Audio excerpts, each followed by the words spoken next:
Started driving around the property, like the huge Jumbolair gated community, and I came across something that I found so shocking and so sad that it's stuck with me ever since. I didn't film it at the time. I saw it and I pulled off to the side of the road and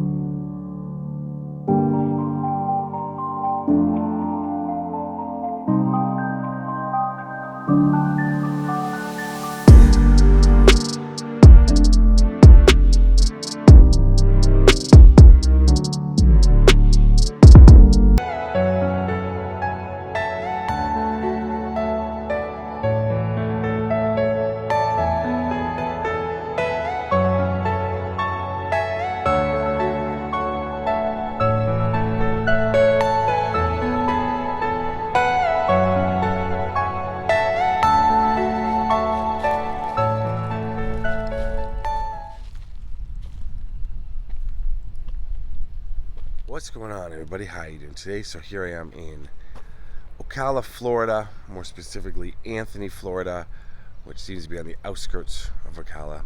And you saw by those opening shots at a place called Jumbolair. And it's right behind me, right over my shoulder. It's part of it. It goes way deep in. It's a private gated community for people that have airplanes that not only drive their car up to their house, but they'll also drive their airplanes, which is pretty crazy and impressive and cool. And John Travolta happens to be one of those people. His famous house is right here, his famous Florida house.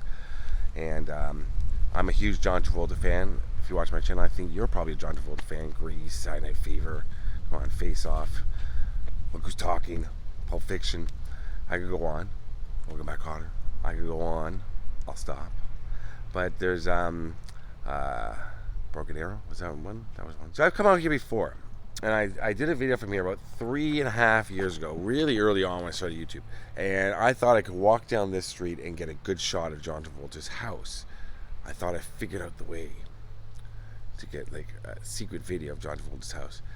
Now, as I've gone through my the YouTube journey, this video is going to be a lot about me talking about it. I'm getting to a specific subject in a second, but I realized, it's kind of, I can't go onto private property as a Canadian in America.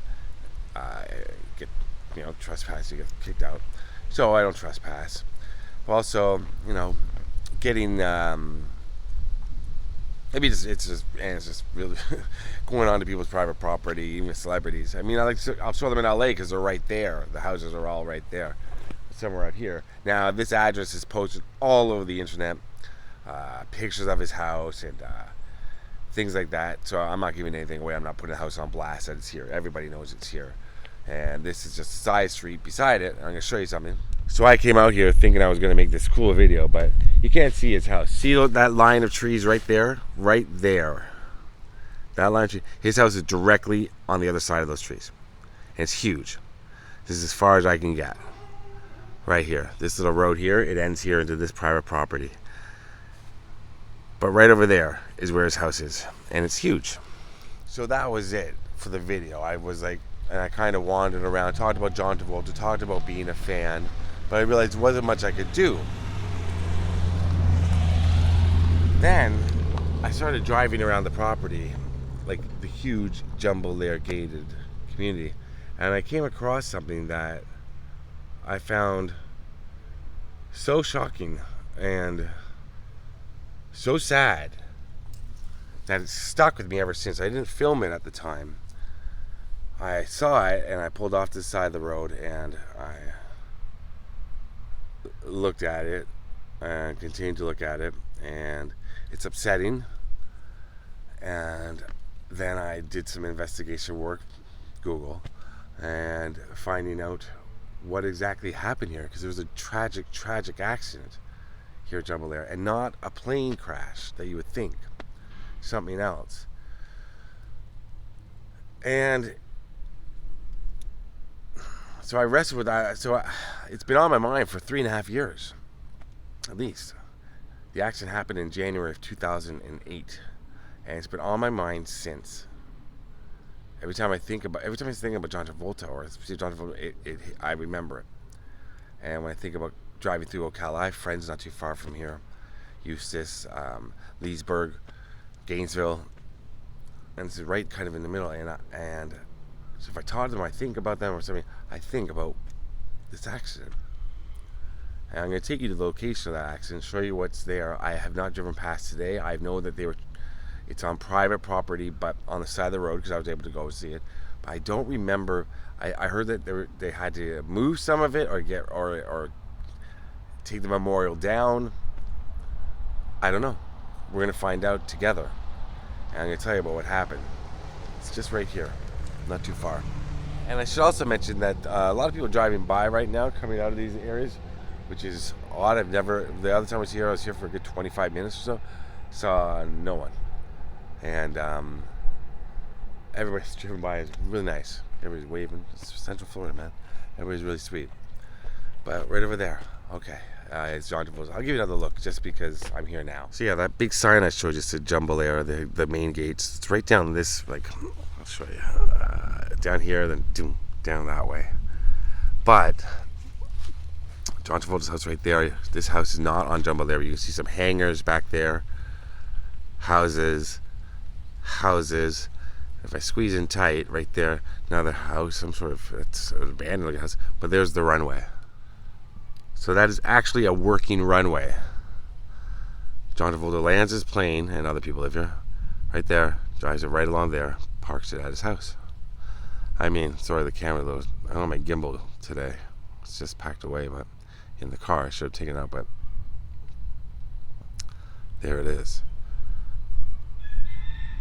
So remember that. There's a rooster. Remember that runway because that has an integral part to the story I'm about to tell you. Okay, let's go. So I was driving by this around and around for a bit, forgetting which side it was on, but this is the little fenced-in area here. I should mention, shouldn't mention, but I'm going to mention that my mother, when I was young, when I was 14, and I was down in Florida with my parents, and my sister didn't come on the trip because she was too old. She was too mature, so she wanted to stay home. John Travolta had a previous house with an airplane in a gated community, and I believe it was somewhere near Jupiter, Florida. It was somewhere down near Fort Lauderdale because that's where we were. And my mother sweet talked the gate guy into letting us. It was a gated community again, into letting us in, and we took photos. But and I still have those photos somewhere of John Travolta's house with planes in front of it, which is really cool. And my mother just said my son really is a big fan of John Travolta, wants to go inside and would like to see his house. I mean, that was a long time ago, so things have changed. I don't think they'll be allowed now, but shout out to my mom for doing that for me. That was pretty awesome. Like I said, I've been doing things like this for a long time, pop culture and celebrity, and interested in things like that of that nature, and my parents indulged me, that's for sure. Which brings me to the story I'm about to tell you, because it's about loss and about parents and about children in one respect, but it's also about, I don't want to be preachy, but cautionary tale. Look at that hill. That's a big hill. You can't tell probably from nothing. Hills and mountains are never as big as you think they are. Like when I, as someone who's a videographer showing you these, I realize when I look back, I'm like, it's never as big. Like right now, I'm staring at it not through the camera lens, and it's a big hill, but it doesn't come across. That's what I'm trying to say. It never comes quite across. Like even for the mountains outside of LA or something, or the Rockies in Vancouver, they're never as big. They never appear as big on camera. That's a big hill. The runway ends right there. Look, you can see a little guiding light there. See it? The right in the middle. That's the end of the runway. In January 2008, there were 5 teenage boys And one of them had access to his father's car, BMW, really, really souped up fast BMW, but he wanted to learn how to get it to go faster. And he was on a message board the night before, that night, asking how we can get it to go faster. And some people responded to him, but another person responded and said, hey, I don't, if you are, because I think he said he was 18 in the message, and they said, I don't want you on the same roads as me, and you shouldn't be driving a car like that.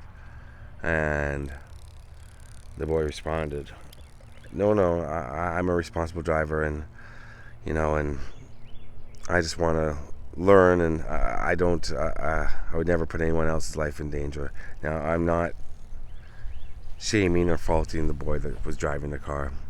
It's a tragic loss. They got in through it, unsecured security in the back. This is heavily secured. And right now, look, you're not going to drive a car in here. I can guarantee you, if you want to hop this fence and walk up there, there's security. I've seen them do a little drive around. You're not going to get to John Travolta's property. You're not going to get onto the gated community property without security getting you now. And probably back then, it was very, very late at night, about 3 in the morning. They happened to get their car. 5 boys. 3 19-year-olds, 1 18, 1 20. The driver was the 18-year-old. About 120 miles per hour joyriding. 120 miles per hour. Came right off that hill. Crashed right here into a tree.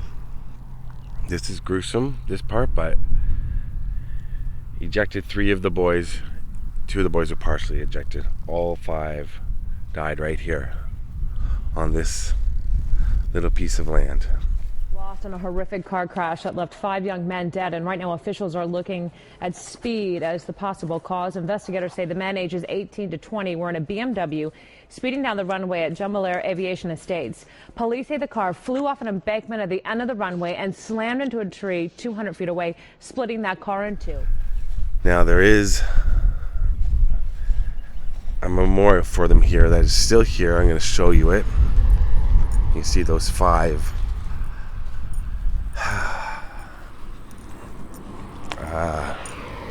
memorials, 5 signs right here.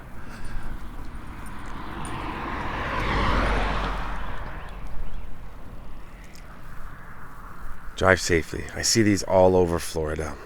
The drive safely signs, and they have flowers attached and things. There's a lot of them. There's too many of them.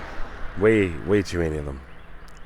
Drive safely in loving memory of Jacob J. Casey, 11389 to 12608. Drive safely in loving memory of Isaac Rubin, 82587 12608. Drive safely in loving memory of Dustin J. Dawe, 12589 12608. Drive safely in loving memory of Devon Hime, 10388 12608.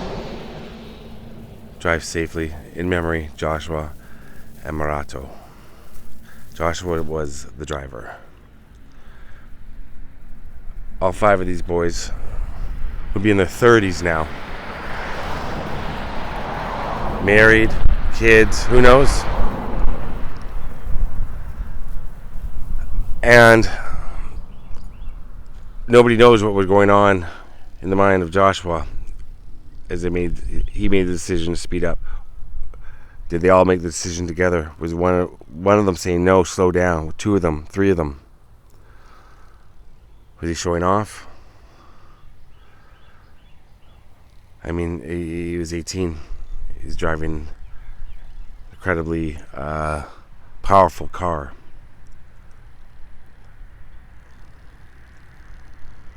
Everything I've read about Joshua is he was a great kid, a sweet kid. And I've read that about all 5 of them. So when I'm singling out Joshua as the driver, he was the driver, that's the facts. But I don't... It's not gonna try. Sorry about the trucks. It's a it could be a combination of many things. 5 teenage boys in a fast car. Who knows? They're all in on it, wanting him to go faster. Maybe he felt pressure to go faster, but he was looking up the night of. Sorry, how to go faster. But who knows?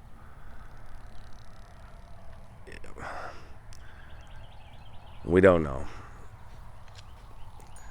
And that's why it's a tragic accident, because although Josh was driving and it would be the one at fault, I mean, how many of us think about your childhood, think about your teen years, especially, and I don't want to sound, as I've always said, no sexism, no racism, no homophobia, no ageism on my channel, so I don't want to sound sexist, but especially when it comes to teenage boys with the testosterone, and you think back, you did a lot of stupid stuff. I did a lot of stupid stuff. So I'm sure females. I don't have the female experience growing up as a female, so I don't know what they would consider the crazy stuff. But I know teenage boys. You think you're indestructible and you're gonna live forever.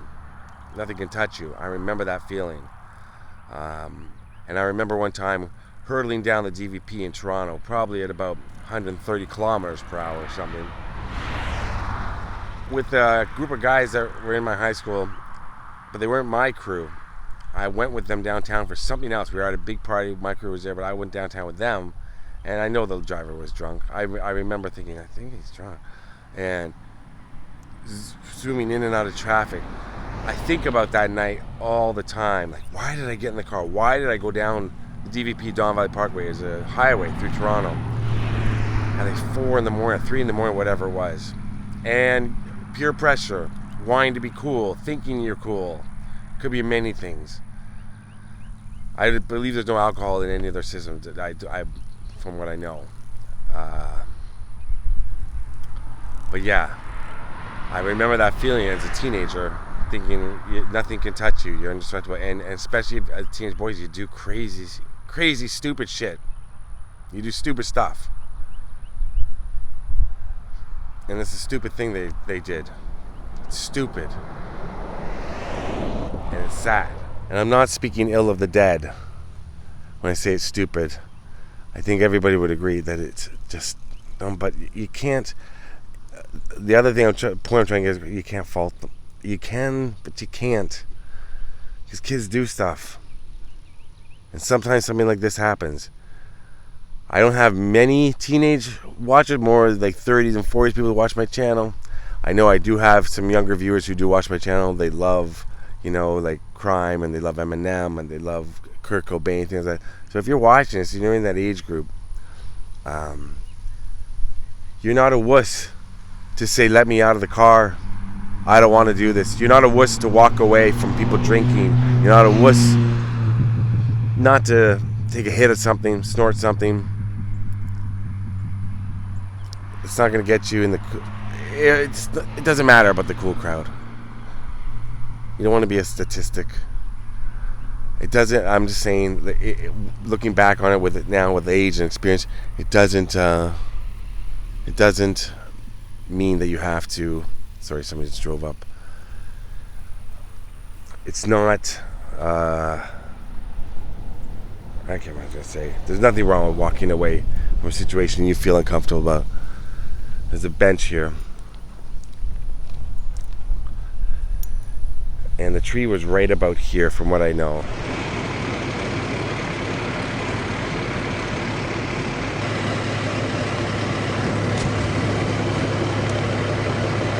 At about 3:45 a.m. This date, we had a 2008 BMW that was gray in color traveling north on the airstrip that's located within the Greystone properties and the Jumbolair properties as well. This is a gated, restricted type community. What you see actually in front of you is a berm. On top of that berm is where there's a nice paved airstrip. On top of that airstrip, what you'll see is some braking marks where this car made an attempt to brake as it reached the end of the airstrip. The berm is about 80 to 85 feet high, airstrip, they became airborne. When they became airborne, now they traveled a distance of about 200 feet. Then they hit a large tree that was in front of them.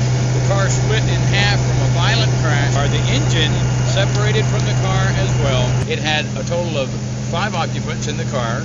3 of those were actually ejected as a result, and 2 remained with the car. This is a horrible tragedy in which later on today, after we positively identify all of these people involved, we'll have to notify parents that 5 children won't be coming home today. In loving memory of James Devon Hime, Dustin J. Dawe, Joshua D. Ammirato, Jacob James Casey, Isaac Rubin, the 5 young men that died in the Jumbolair accident. You will be missed.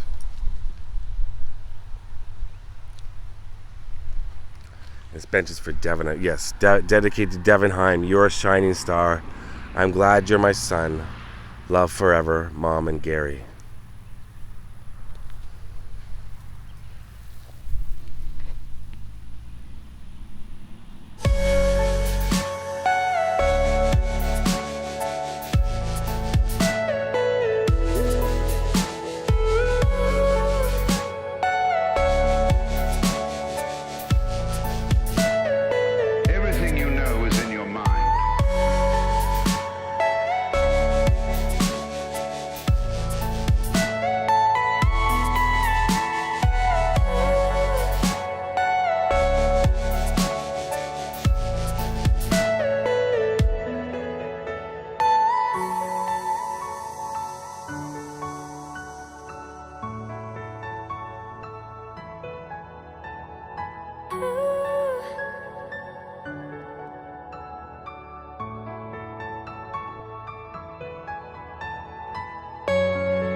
So this street is Northeast 95th Street, at the end of the runway. If you're in the area, you want to come out and pay your respects to the 5 young men that perished here. When I was here 3 or 4 years ago, there was a bigger tree. I know that the tree that they hit was removed, thankfully. There was another tree. I think a lot of this has been planted in their memory, which is nice. And like I said, it's still got, like, the fence.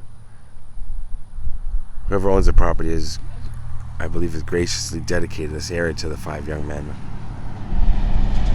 And this memorial here. And I'm now thinking, like, did I sound harsh speaking about these boys? Or the one boy, Joshua, who was driving. I don't mean to. I wish they were all still here. I always hate to know them, but it's tragic. Their whole lives ahead of them. And this really, I can't say, just for me personally, that it when I saw it 3.5 years ago, it really affected me. I never forgot this spot. And I know these boys are never forgotten by their family and friends. First responders that's something that they'll never forget.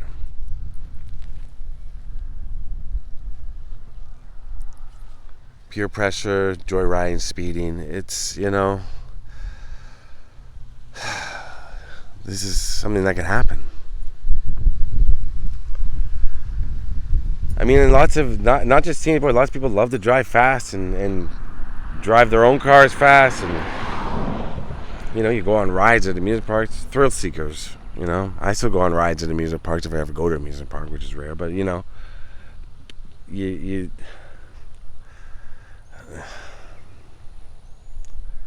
it's just so senseless and so tragic.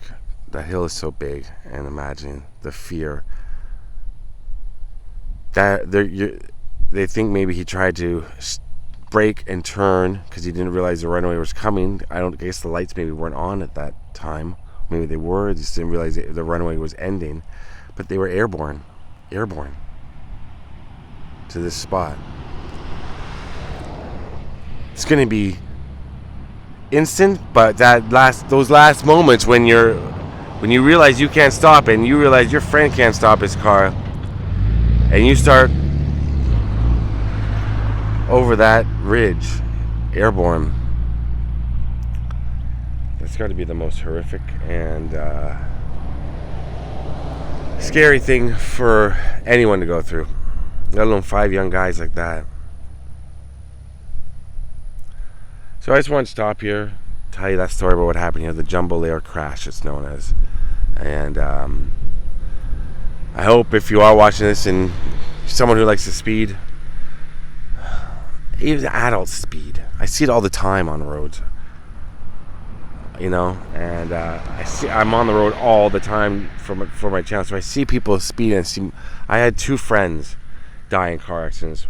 One very close friend, and that was not too long ago, 2015, and it's just not worth it. It's not worth it to speed. It's not worth it for the thrill of it on these city roads or highways. And it's not worth, if you're 5 minutes late for something, work, a family thing, you're 5 minutes late. That's the way I look at it. And for the thrill aspect, it's really not worth it. But I hope these 5 boys are resting peacefully. I know I've read a lot about their families, and I know their families have not found peace. They think about them every day and are scarred for life.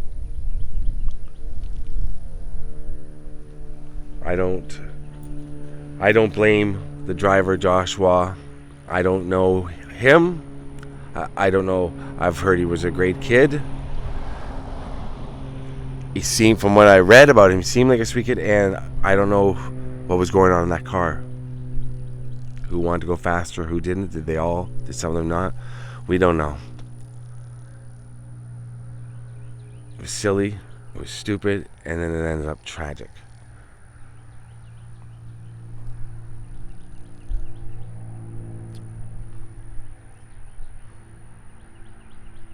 Gosh. Seeing what people have brought out here. I don't know what that is, really. I saw some weird stuff last time I was here. Oh, it's like a vapor or something, I guess. Yeah. Yuck. Touched it. There was lots of flowers and all that, but there was something over here. Last time I was here, because I heard they were going to get rid of this because of it was private property and they had stuff they wanted to build, but it doesn't look like it. Looks like it's staying here for whatever. Right here by Devon's. It's a little bird.